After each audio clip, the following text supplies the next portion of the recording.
Hi guys, ഇതാണ് നമ്മളെ കാഷ്യോയുടെ 82ms scientific calculator. ഈ കാൽക്കുലേറ്റർ എന്ന് വെച്ചാൽ നമുക്ക് +1 +2 ഡിഗ്രിയിലായാലും നമുക്ക് എക്സാമിന് വരെ യൂസ് ചെയ്യാൻ പറ്റുന്ന ഒരു സയൻറ്റിഫിക് കാൽക്കുലേറ്ററാണ്. അപ്പോൾ നമ്മുടെ എക്സാമിന് യൂസ് ചെയ്യാനുള്ള കണ്ടീഷൻ എന്ന് വെച്ചാൽ നോൺ പ്രോഗ്രാമബിൾ കാൽക്കുലേറ്റർ ആയിരിക്കണം എന്നുള്ള ഒരു കണ്ടീഷനാണ് അവർ പറയുന്നത്. അപ്പോൾ അങ്ങനെയുള്ളത് ഏറ്റവും കോമൺ ആയിട്ടുള്ള ഒരു നല്ല കാൽക്കുലേറ്ററാണ് ഈ fx-82ms എന്ന് പറയുന്നത്. അപ്പോൾ ഇതിൻ്റെ സെക്കൻഡ് എഡിഷനാണ്. ഓൾഡ് എഡിഷനകത്ത് നമുക്ക് കുറച്ചും കൂടെ ഹെവി ആയിട്ടുള്ളൊരു സിസ്റ്റം ആയിരുന്നു. അതിൻ്റെ ബാറ്ററി നോക്കുവാണെങ്കിൽ കുറച്ചും കൂടെ വലുതായിരുന്നു. പക്ഷെ ഇപ്പോൾ നമുക്ക് ചെറിയ ബാറ്ററിയാണ്. സെയിം കാര്യങ്ങളൊക്കെ തന്നെ, സെയിം ഫീച്ചേഴ്സൊക്കെ തന്നെ കിട്ടുന്നുണ്ട്. പിന്നെ ഈ ഒരു കാൽക്കുലേറ്ററിൻ്റെ പ്രൈസ് എന്ന് പറയുന്നത് 600, അത്രയും റേഞ്ച് വരത്തില്ല, 500 600 ഇടയ്ക്കായിട്ടാണ് വരുന്നത്.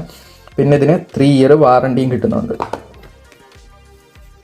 സോ നമ്മുടെ ഈ ഒരു കാൽക്കുലേറ്റർ ഇതാണ്. ഈ ഒരു കാൽക്കുലേറ്ററിനകത്തുള്ള കീസ് കാര്യങ്ങൾ. അപ്പോൾ ഇവിടെ നമ്മൾ നോക്കുവാണെങ്കിൽ ഇവിടെ ABCDEF, അതുപോലെ തന്നെ ഇവിടെ XY, ഇത്ര ആൽഫബറ്റ്സ് നമുക്കിതിനകത്തുണ്ട്. അപ്പോൾ ഈ ഓരോ ആൽഫബറ്റ്സിനകത്ത് നമുക്ക് വാല്യൂസ് സേവ് ചെയ്യാനായിട്ട് പറ്റും. അത് ഈ കാൽക്കുലേറ്ററിൻ്റെ ഒരു ഫീച്ചറാണ്. അപ്പോൾ ഈ സേവ് ചെയ്യുന്നത് എങ്ങനെയാണെന്നുള്ളത് ഞാൻ നിങ്ങൾക്ക് പറഞ്ഞുതരാം. അപ്പോൾ ആദ്യം നമ്മൾ കാൽക്കുലേറ്റർ ഓൺ ചെയ്തു നമുക്ക് ഈ ഓരോ ലെറ്റർ സെലക്ട് ചെയ്യാനായിട്ട് ഇവിടുത്തെ ആൽഫ എന്ന് പറയുന്ന സ്വിച്ച് നിൽക്കണം. അപ്പോൾ നമുക്ക് ഇവിടെ മുകളിലായിട്ട് ഒരു A തെളിഞ്ഞു വരും. അപ്പോൾ ആൽഫ ആക്റ്റീവായി. അതിന് ശേഷം നമുക്ക് ഏത് ആൽഫബറ്റാണോ വേണ്ടത് ആ ആൽഫബറ്റ് നിൽക്കുക. നമുക്ക് B എന്ന് വന്നു. ഇനി ബിയുടെ വാല്യൂ അറിയാനായിട്ട് ജസ്റ്റ് ഈക്വൽ ടു കൊടുക്കുക. അപ്പം നമ്മൾ ബിക്ക് ഏതെങ്കിലും വാല്യൂ സേവ് ചെയ്തിട്ടുണ്ടെന്നുണ്ടെങ്കിൽ അത് ഇതേപോലെ കാണിച്ചു തരും. ഇനി നമുക്ക് ഇങ്ങനെ സേവ് ചെയ്തേക്കുന്ന എല്ലാം കൂടെ നമുക്ക് ഒരുമിച്ച് ക്ലിയർ ചെയ്യാനായിട്ട് പറ്റും. അതിന് നമ്മൾ ഷിഫ്റ്റ് ഞെക്കുക, ക്ലിയർ ഞെക്കുക, ഓൾ ഞെക്കുക. അപ്പോൾ നമ്മൾ ഇതിനകത്ത് സെറ്റ് ചെയ്തിരിക്കുന്ന ഓൾ കാര്യങ്ങൾ, എല്ലാ കാര്യങ്ങളും, അതായത് ബ്രൈറ്റ്നസ് കാര്യങ്ങളെല്ലാം തന്നെ ക്ലിയർ ആയിപ്പോവും. അപ്പോൾ ഞാൻ ജസ്റ്റ് അങ്ങനെ ക്ലിയർ ചെയ്തിട്ട് കാണിച്ചു തരാം. ഓക്കെ, ക്ലിയർ ചെയ്തു. ഇനി ആൽഫയിൽ ഞെക്കി, എയിൽ ഞെക്കി, ഈക്വൽ ടു കൊടുത്തു. 0 ആണ് കാണിക്കുന്നത്. ആൽഫ നമ്മൾ നേരത്തെ B ആണ് നോക്കിയത്, ഈക്വൽ ടു 0. ഇപ്പോൾ എല്ലാ വാല്യൂസ്, ഇതിനകത്തുള്ള എല്ലാ ആൽഫബറ്റിൻ്റെ വാല്യൂസും ഇപ്പം 0 ആയിട്ടുണ്ട്. ഇനി നമുക്ക് എങ്ങനെ ഒരു വാല്യൂ സേവ് ചെയ്യാമെന്ന് കാണിച്ചു തരാം. അപ്പോൾ ഇതിനായിട്ട് ഞാനിപ്പോൾ ഒരു വാല്യൂ അടിക്കുക, 2.303 × 10⁻23. അപ്പോൾ ഇതാണ് നമ്മുടെ വാല്യൂ എന്ന് പറയുന്നത്. അപ്പോൾ ഈ ഒരു വാല്യൂ, ഇതിന് പവർ ഉണ്ട്, അതുകൊണ്ട് തന്നെ ഇതൊരു കോൺസ്റ്റൻറ്റ് വാല്യൂ ആണെന്ന് വിചാരിച്ച് കഴിഞ്ഞാൽ നമുക്കിത് സേവ് ചെയ്യാനായിട്ട് നമ്മൾ ആദ്യം നമ്മുടെ വാല്യൂ എൻ്റർ ചെയ്യുക. അതിന് ശേഷം ഷിഫ്റ്റിൽ ഞെക്കുക. ഷിഫ്റ്റിൽ ഞെക്കുമ്പോൾ ഇതുകൊണ്ട് മുകളിൽ ഷിഫ്റ്റിൻ്റെ ഒരു S തെളിഞ്ഞു വരണം. അതിന് ശേഷം ഈ RCLSTO എന്ന് പറയുന്നൊരു സ്വിച്ച് ഉണ്ട്. അപ്പോൾ ഇത് സ്റ്റോർ ചെയ്യാനായിട്ട് നമ്മൾ ഷിഫ്റ്റിൽ ഞെക്കിയിട്ട് RCL ഞെക്കുമ്പോൾ സ്റ്റോർ ആവും. അതായത് ഷിഫ്റ്റിൻ്റെ കളർ എന്നോട് കൊടുത്തിട്ടുണ്ട്. അപ്പോൾ നമ്മൾ ജസ്റ്റ് കോമൺ ആയിട്ട് യൂസ് ചെയ്യുന്നവർക്കാണെങ്കിൽ അറിയാം. നിങ്ങൾ അറിയാത്തവർക്ക് വേണ്ടിയിട്ടാണ് ഞാൻ എടുത്തു പറയുന്നത്. ഷിഫ്റ്റ് ഞെക്കിയിട്ട് വേണം ഇത് ഞെക്കാനായിട്ട്. അതിനുശേഷം നമ്മൾ ഏത് ആൽഫബറ്റിലോട്ടാണോ സേവ് ചെയ്യേണ്ട ആൽഫബറ്റ് സെലക്ട് ചെയ്യുക.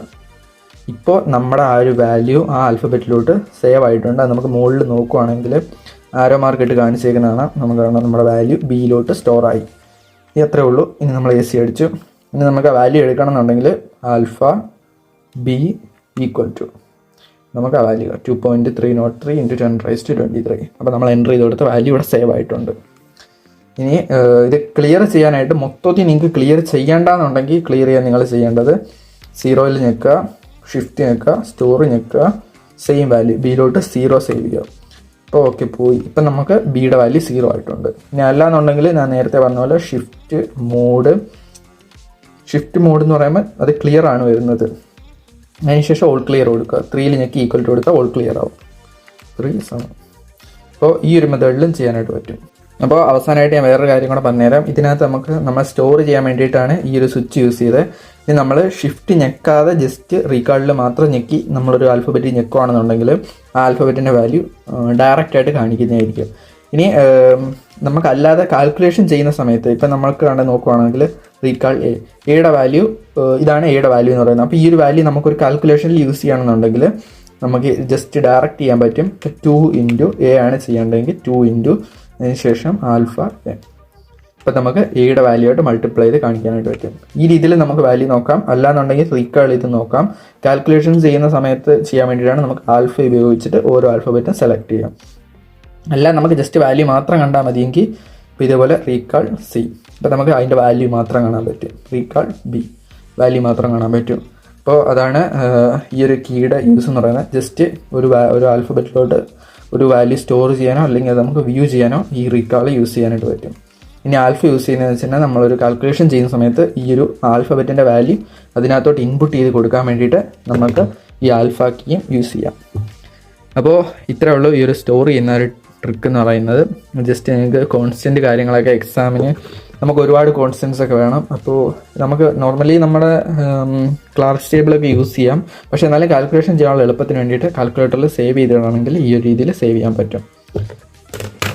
അപ്പോൾ വീഡിയോ ഇഷ്ടപ്പെട്ടെങ്കിൽ ലൈക്ക് ചെയ്യുക. നമ്മുടെ ചാനൽ നിങ്ങൾ ഇതുവരെ സബ്സ്ക്രൈബ് ചെയ്തിട്ടില്ലെങ്കിൽ സബ്സ്ക്രൈബ് ചെയ്യാം. അപ്പോൾ അടുത്തൊരു വീഡിയോയിൽ കാണാം.